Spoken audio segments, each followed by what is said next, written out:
Okay, now what I want you to do is I want you to go in there and annoy the shit out of Jonathan.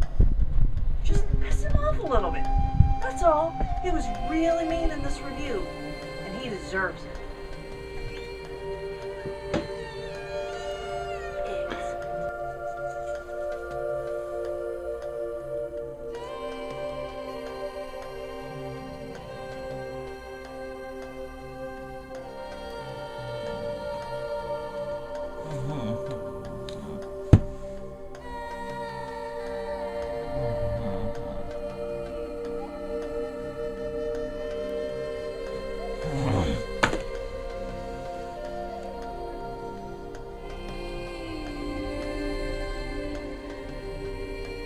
Tiki, tiki, tiki, tiki, tiki, tiki, tiki, tiki.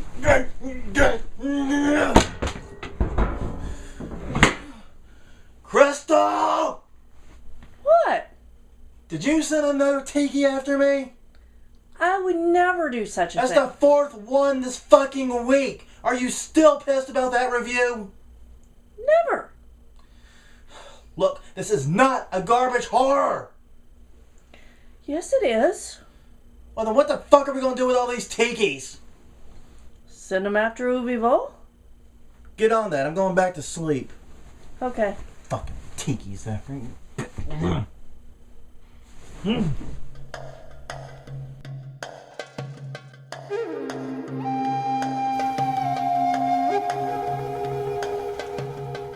Hello, everyone. I'm Jonathan. And I'm Crystal. And this is Garbage Horror episode number 10. Double digits. Yahoo! If we had started counting with zeros in front, we would have been double digits from the beginning. Shut the fuck up. Try to ruin, episode number 10. ruin everything. God damn, why do I keep you on the set? I don't know. No, you're the eye candy. Well, anyway. So what movie are we doing this week, Crystal? Tiki. Oh, nothing says Halloween in October like a good movie about a 6-inch tiki doll slaughtering people, does it? No. So, tell us a little bit about this movie. Okay, well, the first scene in the movie you can completely throw out because it has nothing to do with the rest of it. Yeah, they never even never talk about it, never mention it again. So just, No, it's just it's gone, okay. nonsensical. So just throw it out of there. And then you get to the real story, the meat of this movie. And it opens up with an insane asylum and two doctors talking, and they're interviewing a girl. And she's trying to prove that she's sane by telling a really insane story about a 4-inch tiki doll. Yeah, this girl's name's Julie. Yes. And she is in there for self-mutilation, supposedly. Right, self-mutilation. And long story short here is the whole story begins with a new student on campus. Right. Which really, isn't everyone a new student the first day of class? You would think. In college? I don't know why they refer to her as the new kid when everyone's new. They're all at college for the first day. Yeah, I mean, that's more typical of something you would see in middle school or high school. Yeah, the kid transfers in or something. But anyways. Yeah. And they decide she's a nerd. She's from Hawaii. They decide she's a nerd. She doesn't belong there. We don't like her kind. Yeah. And so they decide they're going to pick on her. When they find out she has a crush on the drama teacher, they decide to play a little joke. And it goes horribly wrong from there. And she has a seizure. You know, the girl that they're picking on, Amy. Amy's her name, yes. Yeah. She's almost forgettable because for about 75% of the movie she's in a coma. Yeah, about... Yeah. Yeah, I mean, they find out she's got this crush on the drama teacher. Right. So they convince her the drama teacher is reciprocating. Right. Get her to go over the house in the slutty outfit. And Yeah. when he, of course, throws her the fuck out because she's like, what the hell are you doing in my home? Why his door was unlocked at 11 o'clock at night and they were in bed. I have no idea. This was obviously a really small town. Really small, really trusting town. Yeah. But anyway, so yeah, throws her out. She has the seizure, goes into a coma. Then the crazy voodoo aunt. And by the way, this pisses me off. Okay, The Hawaiian voodoo. The Hawaiian voodoo thing. As a New Orleanian, I am pissed. Fuck you, movie. We're the voodoo town. Sorry, that's on my system. At least in the U.S. At least in the U.S., yes. In the U.S. voodoo town. Fuck you, movie. Please continue. So anyway, the aunt shows up, starts doing hoodoo stuff. Voodoo. Literally, that's That's literally it. Actually, I'm not being insensitive. See, we'll even show you. You know. Mm. And then, so she does that, and the voodoo, or the Tiki doll. Yeah, it's never really adequately really explained. Apparently, Amy's rage right. gets transferred into this Tiki doll that goes and starts slaughtering the group of friends that did this to her. Right. And therefore, you have the basic structure of any horror movie. Mm-hmm. Now, right off the bat, you've got a very interesting premise here. Yeah. Most horror movies, Friday the 13th, all the Friday the 13th, Halloween, all of them deal with these superhuman killers, big, bad, monstrous killers. This one focuses on a 6-inch tall killer that's made out of wood, flammable wood, common everyday wood. You're gonna get that joke in a few weeks, I promise you. Yeah. But no, it's fascinating because so you have a setup where you have a very vulnerable, very weak killer, even though he's supernatural, obviously. Right, obviously. The Hawaiian voodoo. Yeah. But you have to have some creative murders in this. He can't just go in and bash people's heads in. No. And so you have that setup where he's got to go in and he's got to find ways to off these people. It's a little bit less. Why they didn't just put the anger in a giant Tiki statue? I don't know. I really thought that's what it was going to be whenever we put the movie into our Netflix queue. Yeah. I thought it would be, big Tiki statue with arms and everything, but no, it's just the little guy. And you see him in the first scene, the one that's not part of the real movie. Yeah. You see him there, so they set it up from the very beginning, which yeah, I mean, I like. They do kind of let you know in the first minute and a half. Which, I mean, granted, that whole scene, basically the scene involves on a kidnapping the daughter of a business rival that ran him out of business. Mm-hmm. He's getting ready to kill her. Tiki busts in for God knows why. Kills him, and bitch isn't even grateful. Yeah. Bitch just screams. Yeah. So, yeah, I mean, so they set it up right at the beginning, and then they completely avoid it. They never talked about those murders, never happened, might as well not even been in the movie.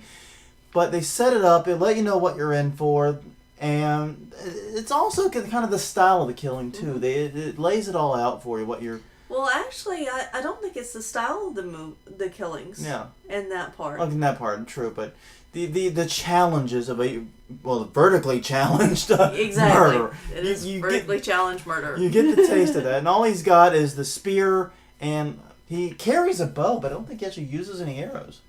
No. It's kind of like the movie Doll Man, where if Doll Man, A, was the bad guy, and B, didn't have a gun. Yeah. That's a good way to look at it. That could blow the crap out of everything. Yeah, no matter whether matter the size.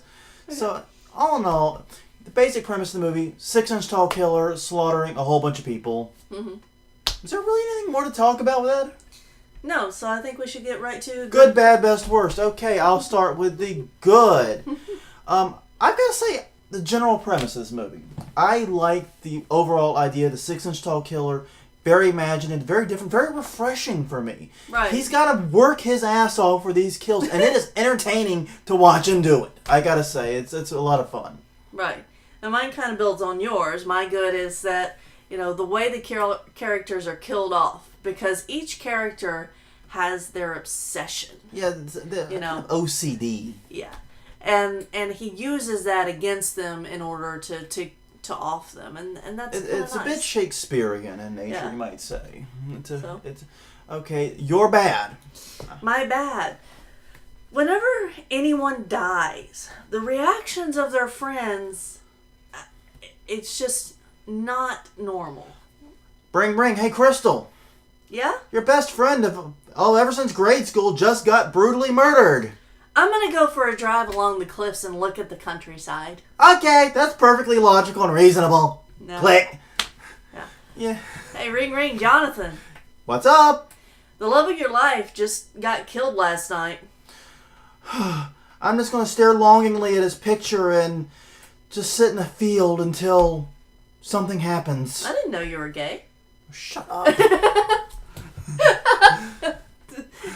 That's actually what one of the female characters does. Yeah. And that kind of builds upon my bad, actually. It kind of works out kind of neat here. Because my bad is, seriously, fuck you. My bad is the baddies in general. I mean, you talked about how they were all killed with their ticks, their OCD ticks. Those ticks are beaten into your head. These characters are, to me, cardboard cutouts. They're not very realistic. Julie can't stop brushing her hair. Another one's obsessed with shoes. Another one's spraying perfume every goddamn where. Yeah. It gets annoying. The ticks are so superficial. And yeah, it's interesting to watch the Tiki kill them with it. But the characters themselves are so unbelievable that when the Tiki does get around to it, it's like watching them rip up a cardboard cutout. Yeah, in fact, the perfume scene was particularly a good death scene there. Okay, my best.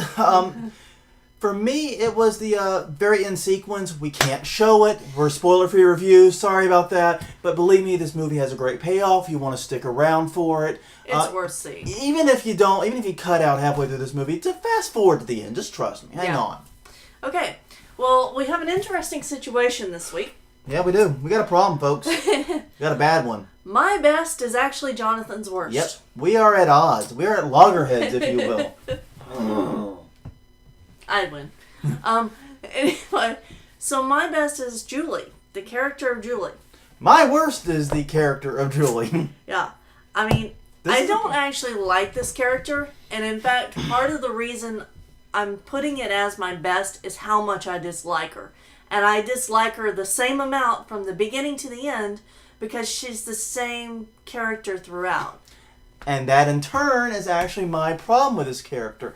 As I pointed out in my bad, I thought that these characters were cardboard cutouts, and Julie stood out as the worst because as the mental patient, the one telling the story, she was one with the most screen time, the most voice time, and the biggest role in this movie, and she never changed. And she was also obviously was alive to the very end of the movie. So basically, you get to see her through the entire saga, and there's no change. She does. I don't necessarily expect remorse. No. But it'd be nice to see an irrational, emotional response from someone whose actions is directly resulting in her friends getting slaughtered. Well, you could read it as, she's in shock that there's this little wooden doll going around killing her friends, and she can't actually believe it. That might be part of it, but I mean, the shock goes on for quite some long time, and she still forms a rational plan of escape. It doesn't work out, but she still forms rational thought, so it can't be totally shock. It's just the character, to me, is so unbelievable, so static, and, well, I think we both agree the actress that played her, total crap. I'm sorry. But I think it's the part that she was playing. Oh, come on! She plays that bitch, because she is a bitch in this movie, she plays a bitch very well. You love to hate this character. That's just it. I don't hate the character. She's too fake. It's like watching a piece of paper get ripped up. I have no emotional connection to watching You're getting very angry right now at her. I'm getting angry at you for supporting her. Okay. Well, maybe we should move on. So since we've already done his worst, we'll do mine. Yeah. Do your worst. The ant. Which actually was my backup worst, to be completely honest with you. Yeah. The ant's character is just completely ridiculous. I mean, a Hawaiian I'm not being insensitive. Priestess. I'm actually doing an imitation. Who brings back a tiki doll, who uses this rage of her niece to kill off these other girls.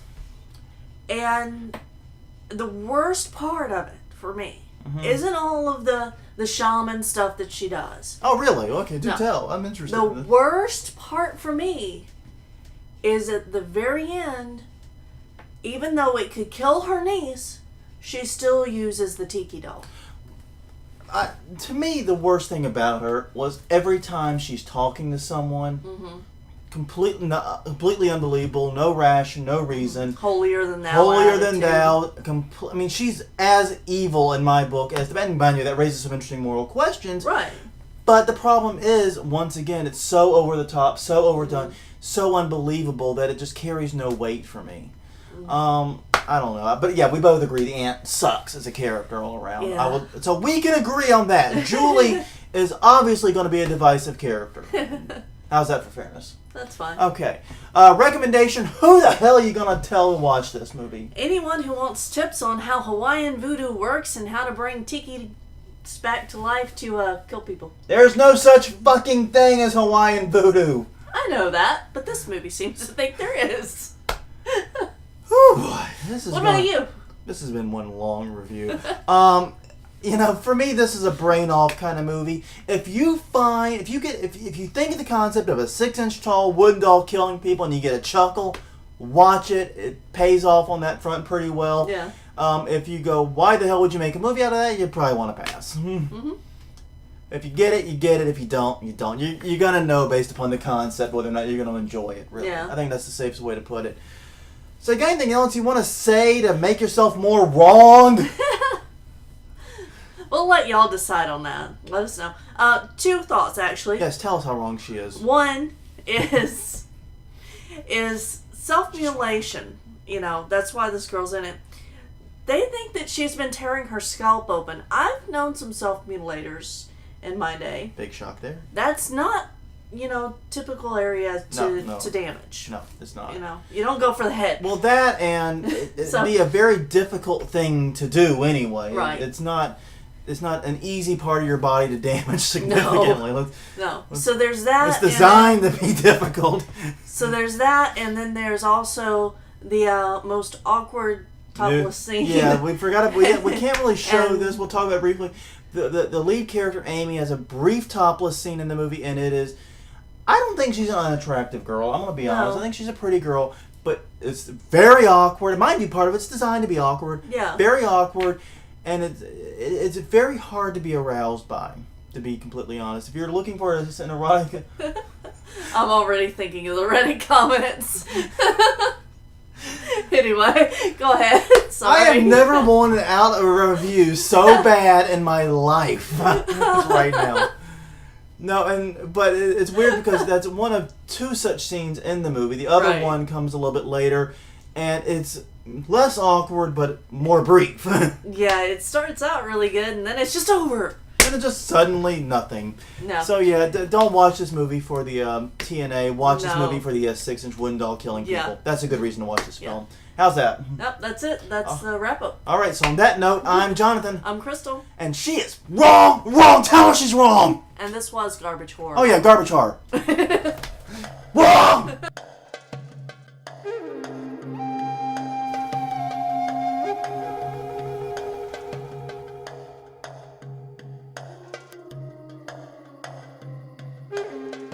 Crystal! This isn't even a Tiki, it's a Wolfman doll! You cheap, cheap, cheap girl! They didn't have Tikis at the dollar store. Look, I know it's Halloween, but come on! Wolfman? Seriously? You sent Wolfman after me? More threatening than a Tiki. That is true. You got me there.